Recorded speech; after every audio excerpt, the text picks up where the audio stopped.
idea that there could be any doubt as to his skill in putting on a saddle. "Mount, and you won't be so nervous," said he. Vronsky cast a final glance on his rivals. He knew that he should not see them again until the race was over. Two of them had already gone through to the starting point. Galston, a friend of his and one of his dangerous rivals, was turning around and around his bay stallion, which was trying to keep him from mounting.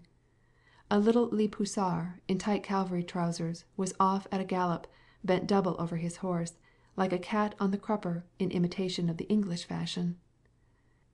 Prince Kuzovlev, white as a sheet, was mounted on a thoroughbred mare from the Grabovsky stud. An Englishman held it by the bridle.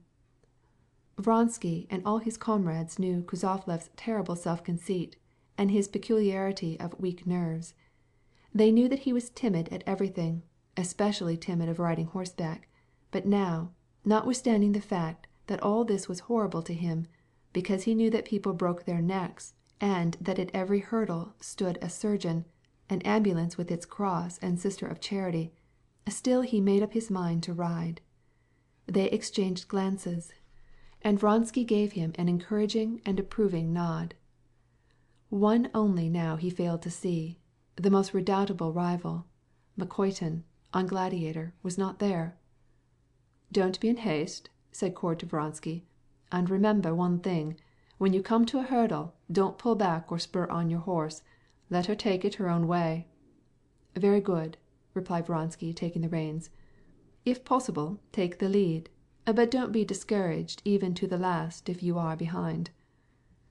The horse did not have time to stir before Vronsky, with supple and powerful movement, put his foot on the notched steel stirrup, and gracefully, firmly took his seat in the squeaking leather saddle. Having put his right foot in the stirrup with his customary care, he then arranged the double reins between his fingers, and Cord let go the animal's head. Frau, as if not knowing which foot to put down first, stretched out her neck and pulled on the reins, and she started off as if on springs, balancing her rider on her supple back. Cord, quickening his pace, followed them. The mare, excited, jumped to the right and left, trying to take her master off his guard, and pulled at the reins, and Vronsky vainly endeavored to calm her with his voice and with his hand. They were approaching the diked bank of the river, where the starting post was placed. Some of the riders had gone on ahead, others were riding behind, when Vronsky suddenly heard on the muddy track the gallop of a horse, and Makotin dashed by on his white-footed, lop-eared Gladiator. Makotin smiled, showing his long teeth, but Vronsky looked at him angrily.